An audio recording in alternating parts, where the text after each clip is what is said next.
And emergency crews have recovered the flight recorder of an Antonov An-24 passenger plane that crashed in Russia's Far East, killing 49 people on board.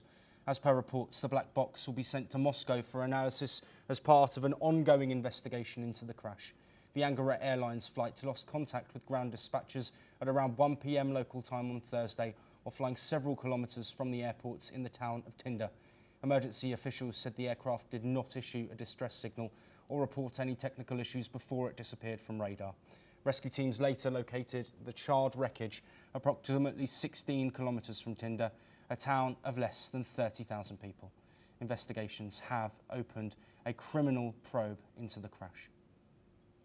Well, concerns grow as aviation incidents seem to rise in 2025, with experts analysing the reasons behind these seemingly increasing crashes. Well, joining us to discuss this tragic situation and the next steps now that the black box has been found, Mark Dombroff, an aviation attorney from the Fox Rothschilds LLC, who's joining us from Arlington County in Virginia. Thank you ever so much for taking the time, Mark, to speak with us. How significant is finding this black box of the aircraft to understanding what went wrong and what led to the death of almost 50 people?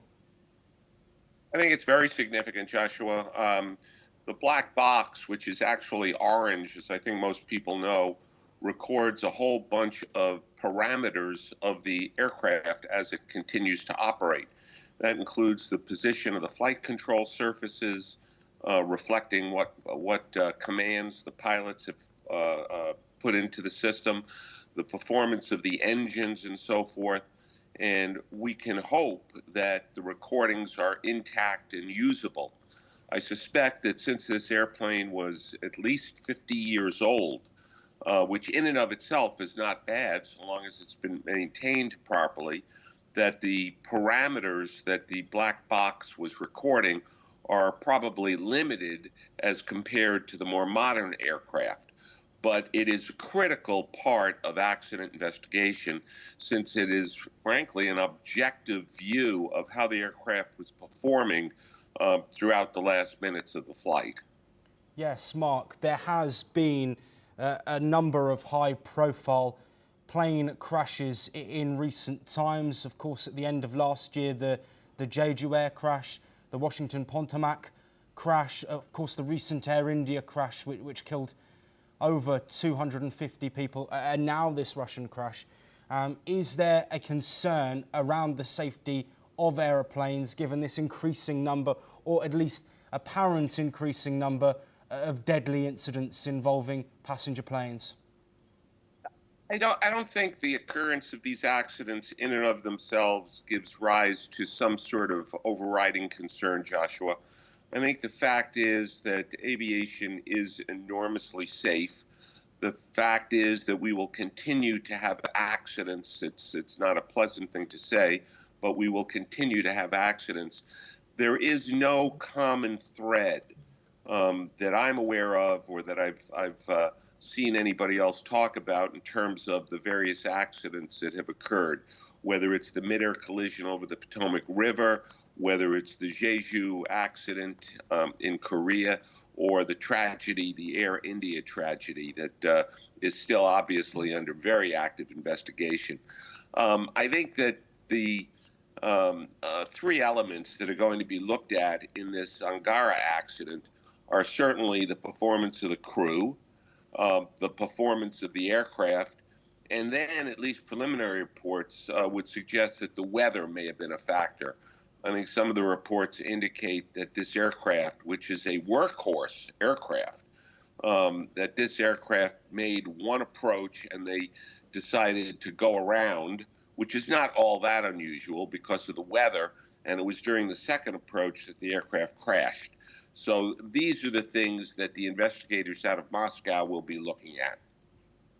Yes, Mark, and looking at these incidents, of course, potentially all different reasons, but should there be more work done internationally looking at safety standards, potentially more to appease people who are getting on flights with this number of crashes that we have seen?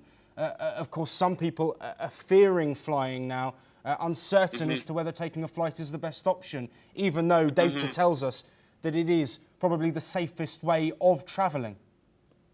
I think that having been in the aviation industry as an attorney for as long as I have been, which is several decades, looking at ways of improving safety is an ongoing, constant thing. So the fact is that it doesn't take an accident for manufacturers, for operators, for the air traffic control systems throughout the world to look for better ways to do that. Safer ways to do it. It's a bar which is constantly being raised, and the industry is constantly looking at ways to improve levels of safety.